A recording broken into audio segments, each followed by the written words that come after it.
அருண் சின்ன வயசுலேயே அவங்க அம்மா அப்பாவை இழந்துடுறான். அவங்க தாத்தா கூட தான் வளர்ந்துட்டு வரான். அவங்க தாத்தா ரொம்பவே செல்லமாக அவனை வளர்க்குறாங்க. வீட்டில் வசதி வாய்ப்புக்கு எந்த குறையுமே இல்லை. 5 ரூபாய்க்கு சாதனம் வாங்கி கேட்டால் அவங்க தாத்தா அவனுக்கு 50 ரூபாய்க்கு வாங்கி கொடுப்பாரு. அந்த அளவுக்கு எந்த குறையுமே இல்லாமல் அருணை அவங்க தாத்தா நல்லபடியாக வளர்த்துட்டு வராரு. அம்மா அப்பா இல்லாத பையன் அப்படிங்கிறதுனால ரொம்பவே செல்லமும் ஜாஸ்தி. பெரிய பெரிய வசதியான வீட்டு பசங்க படிக்கக்கூடிய ஸ்கூலில் அவனை சேர்த்து விடார். எவ்வளோ ஃபீஸ் வந்தாலும் அதை பற்றியெல்லாம் அவர் யோசிக்கிறதே இல்லை. அந்த அளவுக்கு பேரான ரொம்பவே பாசமாகவும் செல்லமாகவும் அவனுக்கு தேவையான எல்லா விதமான வசதிகளையும் ரொம்பவே நல்லா செய்து அவனை நல்லாவே கவனிச்சிட்டு வராரு. அவனும் தாத்தா கூடலாம் நல்ல பிள்ளையாக வளர்ந்துட்டு வரான்.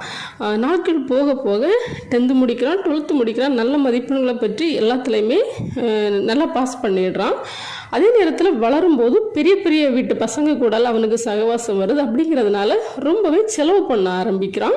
ரொம்பவே கெட்ட பழக்கங்கள் எல்லாத்துக்குமே அவன் அடிமையாயிடுறான். அதுக்கப்புறமா வீட்டில் காசு கேட்டு கேட்டு ரொம்பவே அவங்க தாத்தாவை டார்ச்சர் பண்ண ஆரம்பிக்கிறான். 5ல் விளையாதது 50ல் விளையாது அப்படிங்கிற மாதிரி அவன் ஒரு பெரிய பையன் ஆனதுக்கப்புறமா அவனோட தாத்தாவோட கண்ட்ரோலை மீறி நடக்க ஆரம்பிக்கிறான். தாத்தாக்கு இது ரொம்பவே மனவேதனையை அளிக்க ஆரம்பிக்குது.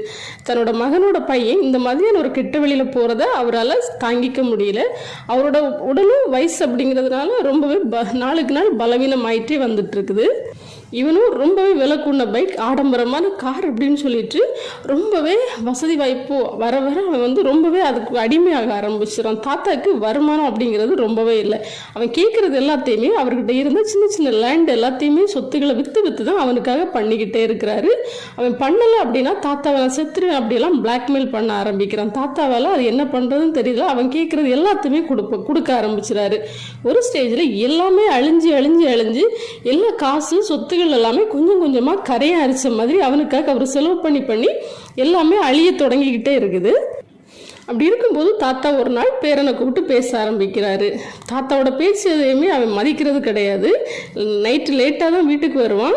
சீக்கிரமாகவே எஞ்சி போயிடும். அவனோட படிப்பு எல்லாத்தையுமே அவன் பாதியிலே நிப்பாட்டிடுறான். பார்க்கு, பீச்சு, கிளப்பு அப்படின்னு ரொம்ப ஆடம்பரமான ஒரு வாழ்க்கை வாழ ஆரம்பிக்கிறான். எல்லா கெட்ட பழக்கங்களுக்கும் அவன் அடிமையாயிடுறான். கையில் காசு வரும்போது அவனால் என்ன பண்ணுறது அப்படின்னு தெரியல. கேட்டால் காசு கொடுக்கறது தான் தாத்தா இருக்கார்ல, தாத்தா கிட்ட இல்லை அப்படின்னாலும் அவர்கிட்ட இருக்கக்கூடிய பேங்க்ல இருக்கிற பேலன்ஸ்லேருந்து அந்த சொத்து பத்துக்கள் எல்லாத்தையுமே விற்று அவனுக்காக செலவு பண்ணிடுறாரு. அப்படி இருக்கும்போது அவனால தாத்தா அவனை கூப்பிட்டு பேச ஆரம்பிக்கிறாரு.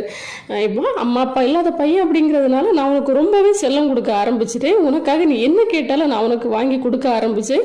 நல்லாவே படிச்சுட்டு வந்த பையன், கண்டிப்பாக நீ ஒரு நாள் நல்ல நிலைமைக்கு வரும் அப்படிங்கிறதுனால தான் நான் இது எல்லாத்தையுமே பண்ணினேன்.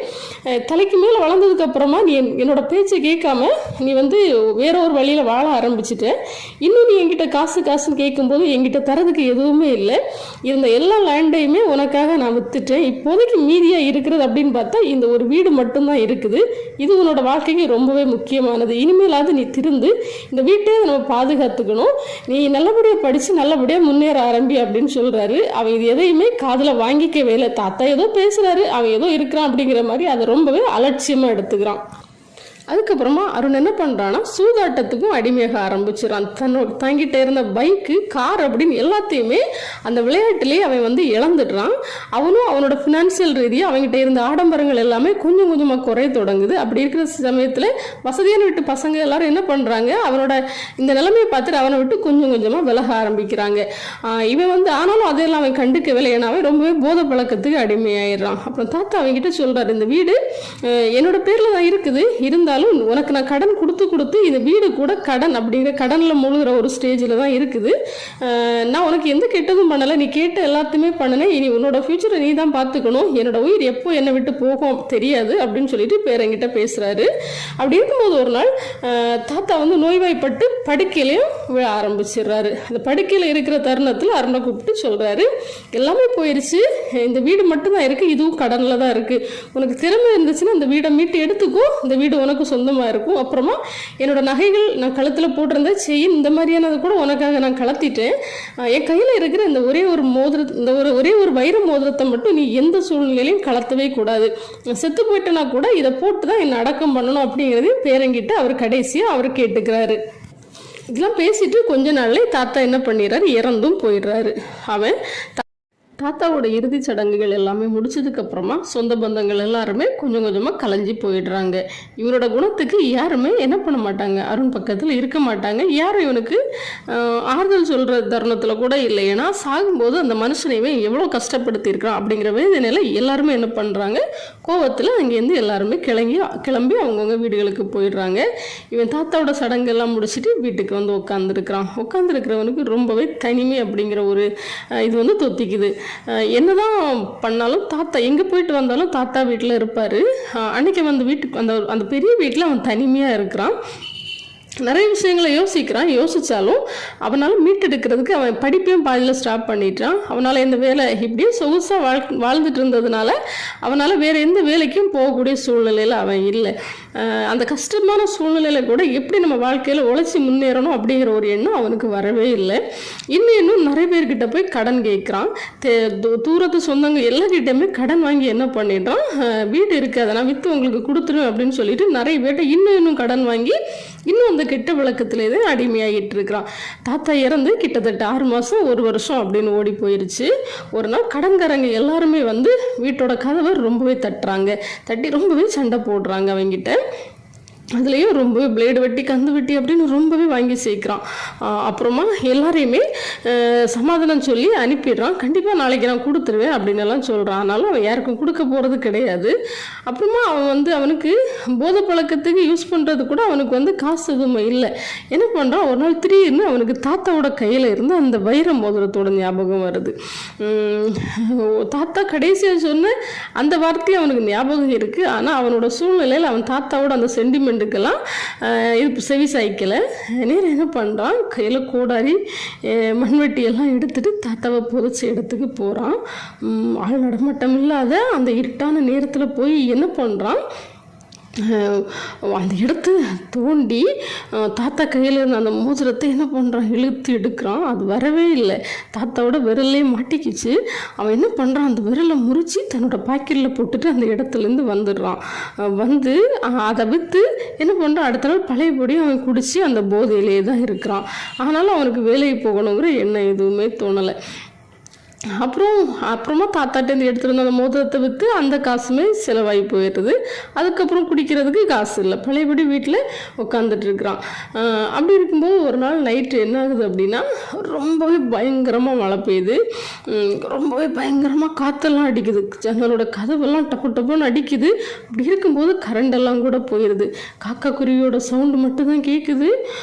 இவன் என்ன பண்ணுறான், போய் கதவு ஜன்னல் எல்லாத்தையுமே பூட்டிட்டு வீட்டுக்குள்ளாடி உட்காந்துருக்கிறான்.